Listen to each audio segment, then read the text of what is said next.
Yo ninjas, I'm Kaio. In this tutorial I'm going to teach you how to level up your windmill. If you need more help to level up your windmill, check out the windmill guide that I made. I will leave the link in the description. Some people ask me why should I follow a windmill guide if I can already see so many free tutorials on YouTube. The main reason is because with all this information, with all these tutorials, you will find different techniques and different approaches and you can get confused. In this guide I try to put together all the good information you can find and try to discard all the information that you don't need, giving you a clear path to follow to learn the windmill. First and most common mistake is to not use the side freeze, but to start directly from a taro freeze and then pushing to the back. From here, turning and push it directly like this to the back.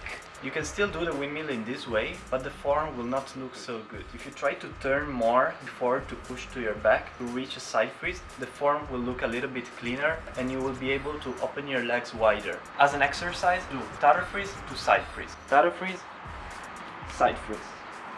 Taro freeze, side freeze.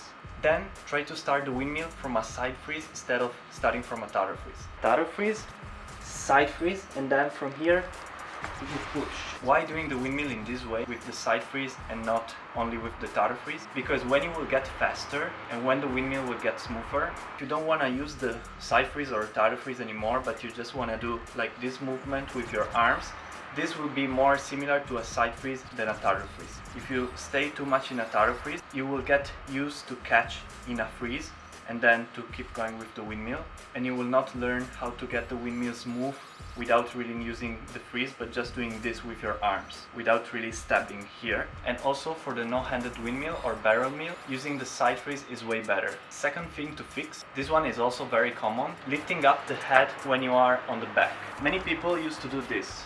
They start with the head on the floor in this way.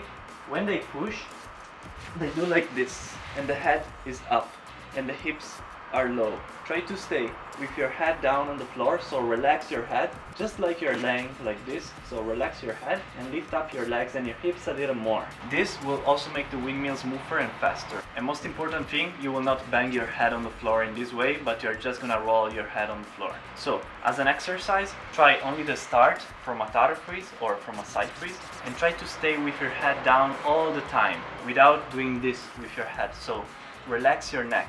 Relax your muscles, stay down with your head and don't contract, don't do this. From here, relax your head down in this way. First of all, try only taro freeze or side freeze to backspin until you realize how to stay with your head down. When you get used to it, try to do multiple rounds of windmill, or maybe start with only one round. So taro freeze or side freeze, backspin with your head down and then catch the taro freeze or side freeze again. And then keep going and do more rounds. To learn this move as efficiently as possible, you have to follow a specific plan or method, and not just practice the move randomly or following too many different tutorials. Because they all give you different information, and the training process could be a little confusing. The courses that I have created collect all the information that is very useful and structure it very clearly to make power moves easy for everyone. They also provide a training plan and some extra tips and concepts. Third very common mistake is not bouncing the legs up, but just rolling your legs, so just swinging. To make the windmill higher and bigger, try to use your legs in this way. So not just swinging like this, but also bouncing like this. So when you are on the back, you should do this movement here with your legs. Every time you want to catch the freeze again, really bounce your legs up and catch the freeze again. I'm gonna show you one round without a good bounce, but just mostly rolling. And then I'm gonna show you one round by bouncing more. Little to no bounce. Now I'm gonna bounce more. If you learn how to bounce your legs up, it will be very easy for you to learn windmill to head spin or windmill variations or windmill to elbow freeze, windmill to elbow track, windmill to 90s and so on. So this is very important to learn. So how to fix this? Make sure you practice only the start as before.